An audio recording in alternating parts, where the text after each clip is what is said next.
그때도 실험은 진행되고 있었던 거죠. 실험 결과는 아주 충격적이었어요. 우리 뇌는 먹기 위해 끊임없이 한다는 사실. 오늘은 무슨 얘기를 해볼까? 의대생준. 안녕하세요 여러분, 의대생 준입니다. 오늘은 세 번째 의학 상식인 척하는 이야기입니다. 바로 맛있는 걸 마지막에 먹는 사람의 비밀. 빠밤. 여러분은 맛있는 걸 먼저 드시나요? 아니면 아꼈다가 마지막에 드시나요? 저는 맛있는 걸 남겨놨다가 마지막에 먹는데요. 그러다 보니 친구들이랑 같이 밥을 먹으면 야, 너 이거 왜 남겼어? 내가 먹는다?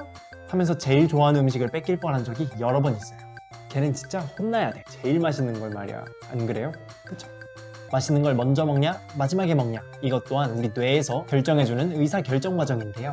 이러한 과정에 대해 연구를 진행하신 분이 있습니다. 바로 카이스트의 정재승 교수님이세요. 이분은 정재승의 과학 콘서트라는 책으로 더 유명하죠.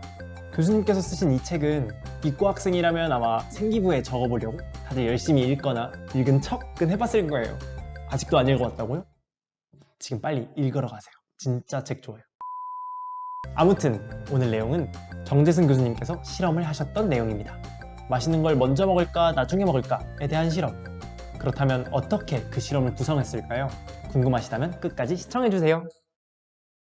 의대생준. 먼저 교수님은 다른 음식이 아니라 초밥으로 실험을 진행하셨어요. 왜냐면 초밥도 여러 가지 종류가 있고 그 여러 가지 종류들 안에서 사람들이 좋아하는 초밥과 안 좋아하는 초밥이 분명히 나뉠 거기 때문이죠. 괜찮은 음식이지 않나요? 저도 어제 초밥을 먹었는데 대신 저는 연어 초밥만 먹었더니 맛있는 걸 먼저 먹냐 나중에 먹냐 사실 결론이 없긴 해. 저는 참치랑 새우초밥을 좋아해요. 안 물어보셨다고요? 네. 의대생준. 그렇다면 사람들이 어떤 초밥을 좋아하는지 어떻게 알 수 있었을까요? 미리 물어본다? 어떤 초밥을 제일 좋아하세요? 절대 안 되죠.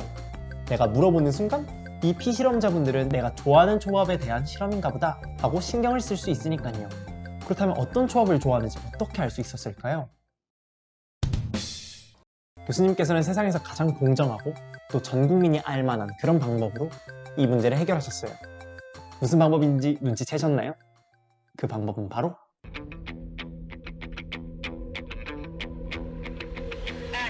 가위바위보. 교수님께서는 두 사람씩 짝을 짓게 한 뒤 서로 가위바위보를 하게 해서 20개의 초밥을 나눠 갖게 하셨어요. 사람들은 당연히 자기가 가장 좋아하는 초밥부터 가져오겠죠? 그렇게 좋아하는 초밥 순서를 알아내셨다고 해요. 그렇다면 이 초밥들을 어떤 순서로 먹는지를 알아봐야 되잖아요. 이건 어떻게 해결하셨을까요? 의대생준. 바로 편하게 먹으라고 한 거죠. No! God, please, no! 별거 없죠? 사람들은 아무 의심 없이 자기가 평소 먹는 것처럼 초밥을 먹기 시작했고 그때도 실험은 진행되고 있었던 거죠. 그러자 좋아하는 걸 먼저 먹은 사람들 40%, 좋아하는 걸 마지막에 먹는 사람들 35%, 아무런 순서 없이 막 먹는 사람들 25%가 있었다고 합니다. 생각보다 다양하죠? 다들 자기처럼 먹을 거라고 생각한 사람들은 아주 자기중심적이야. 세상이 자기중심으로 돌아가는 것 같죠? 죄송합니다. 그렇다면 좋아하는 걸 먼저 먹을지 나중에 먹을지를 결정하는 요인으로는 어떤 것이 있었을까요? 실험 결과는 아주 충격적이었어요. 사실 맛있는 걸 먼저 먹을지 마지막에 먹을지 이 순서는 아무런 이유 없이 자기 마음대로 먹는 건 줄 알았는데 딱 한 가지 요인과 연관성이 있게 나왔답니다. 그게 뭐였을까요? 학벌, 성별, 나이, 몸무게 그 모든 것들이 아니고요. 바로 형제의 수였습니다. 의대생준. 대체 형제의 수가 무슨 상관일까요? 정확히는 내가 첫째냐 막내냐에 따라서 아주 강한 연관성을 가지고 있었답니다. 첫째일수록 맛있는 초밥을 마지막에 먹는 경향을 보였고 막내일수록 맛있는 초밥을 처음에 먹는 경향을 보였습니다. 너무 신기하지 않나요? 저는 특히 제가 첫째에 맛있는 걸 아껴 먹는 편이라 소름이 돋았답니다. 소름. 교수님께서는 이걸 막내는 좋아하는 걸 먼저 먹지 않으면 형이나 누나에게 뺏길 수도 있기 때문에 먼저 먹는 경향을 보이고 첫째는 자기가 좋아하는 걸 딱히 건드릴 사람이 없어서 여유롭게 자기가 제일 좋아하는 걸 마지막에 먹는 경향을 보이는 것 같다 라고 해석해 주셨습니다. 이 모든 경향성은 남성보다는 여성에서 더 두드러지게 보인다고 하는데요. 이 경향성을 통해 첫 번째로 먹는 초밥이 어떤 초밥인지를 알면 앞으로 어떤 순서로 초밥을 먹을지 75%는 예측할 수 있다라는 말씀까지 하셨습니다. 사람들 진짜 단순하죠?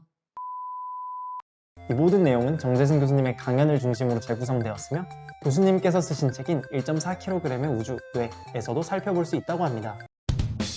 사람들이 잠깐 밥을 먹고 얘기를 하는 동안에도 우리 뇌는 최고의 만족도를 얻기 위해 끊임없이 계산한다는 사실, 놀랍지 않은가요? 제 주변 친구들한테 얘기를 해줬을 때도 그렇다는 친구도 아니라는 친구도 있더라고요. 과연 여러분들은 맛있는 걸 먼저 먹는지 나중에 먹는지, 그렇다면 위아래로 형제자매가 있는지 댓글로 편하게 알려주세요. 의대생 준. 오늘의 의학상식인 척하는 이야기 끝까지 시청해주셔서 감사하고요. 영상이 유익하셨거나 흥미로우셨다면 구독과 좋아요 부탁드립니다. 다음에 더 재밌고 유익한 영상으로 찾아뵙겠습니다. 여러분 모두 건강하게 지내세요. 안녕!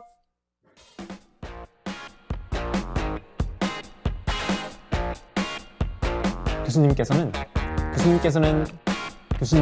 세상을 교수님께서는